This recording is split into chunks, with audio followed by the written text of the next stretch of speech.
Team, welcome to another episode of Ask Top, sponsored by MentorMilitary.com. I'm your host, Command Sergeant Major Retired Mark Garrett, and today we're going to discuss alternatives to a bad evaluation report. As leaders, we prepare evaluation reports that determine our soldiers' future in the military. Our words always have meaning, but on an evaluation report, those words tend to cause others in positions of authority to take action. A poor evaluation report on a good day might delay selection for a significant position, promotion, or assignment.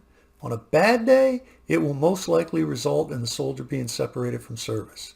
Now that's where you need to think through things.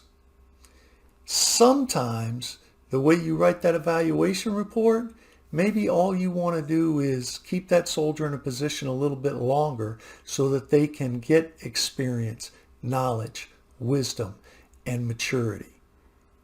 It's all about what you write and how you write it. Know what you want before you put it to paper. Hey, if you're still watching, please hit the like button, subscribe to our channel. It really boosts our morale and helps us develop future content. Please share our channel with your network. Check out the links below for some products that can help you with counseling and evaluation reports. So what action should I take first?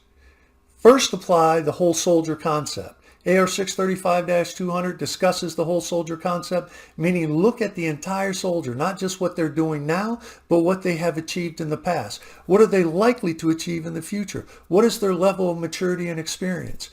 What was their level of training? You see, when you look at past performance, maturity, experience, and training, you can see a pattern. Sometimes individuals just make poor decisions based on a lack of maturity, experience, or training.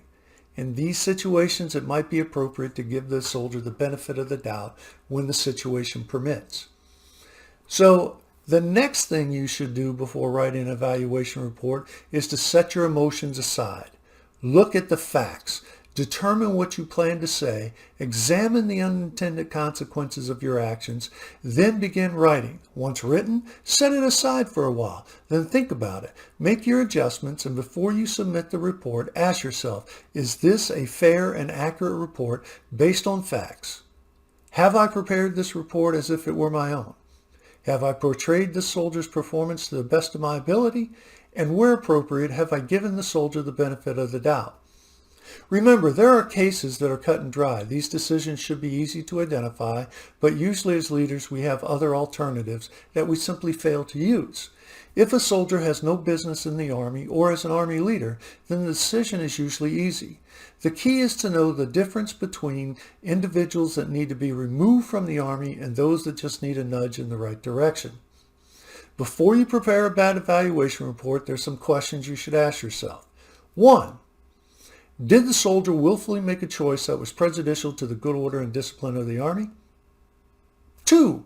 What was the damage caused by this decision?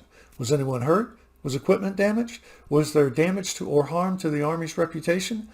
Was the incident a result of inexperience, insufficient training, or lack of maturity? If so, perhaps the soldier deserves a break. 4.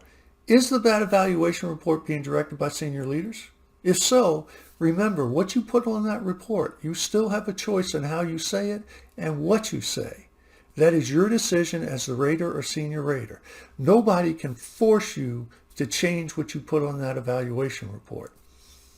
5. Should the soldier be separated from service? This usually involves willful misconduct or poor decision making.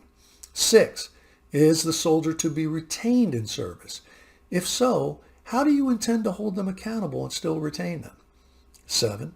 Are senior leaders against retaining the soldier? If so, why?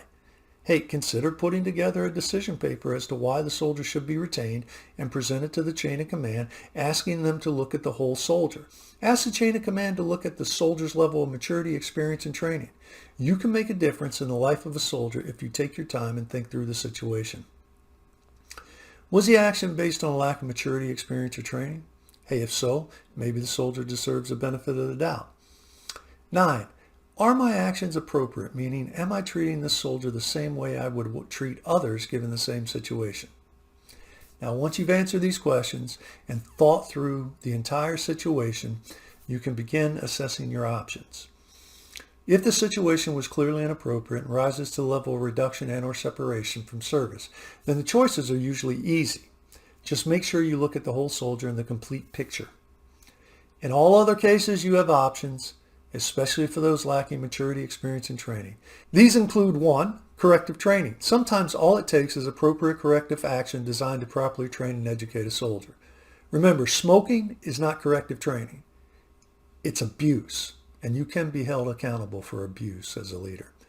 2, formal counseling. Combined with corrective training, this is usually very effective in correcting substandard performance and preventing a repeat of poor performance. 3, inter-unit transfers. Sometimes changing the immediate supervisor along with counseling and corrective training is all it takes. Hey, just realize sometimes there are personality conflicts, communication issues, and people just need a change. So change them to the new supervisory chain rather than give them an evaluation report and let the previous supervisor provide a letter of input for that period of time. Now let's talk about evaluation reports. If the incident is not severe, you can choose not to mention the issue on the evaluation report. This allows you to show the soldier as achieving the standard, giving them credit for the things they did well, but in a specific block, you will give them met standards with generic type statements. The second option is if the incident is severe enough that it must be mentioned on an evaluation report, choose your words carefully. Is your intent to have the soldier separated from service or prevent a promotion? If not, then carefully consider what you are saying and ensure you express it properly. Let's say a leader had a negligent weapons discharge as a squad leader. You could choose from several options in how you apply this to an evaluation report. Relief for cause. Hey, self-explanatory, easy approach. It's a career ender. It's not thinking through the situation, not looking at the whole soldier. Sometimes it's appropriate, but that's usually the first thing people want to go after when there are other options. So what's your second option? You can have a report that does not mention the event.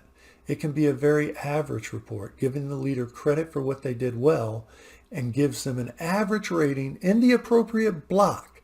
Notice I said in the appropriate block. You don't do it throughout the entire report. You simply do it where it's appropriate. This provides a leader a chance. It does not destroy their career and usually gives them more time at the current grade to gain the proper experience, maturity, and training. This type of report is designed not to hold them back from a promotion, but to maybe put them a little bit lower in the promotion ranking order so that they have time to grow. Another report you would consider is a report that does not directly mention the event.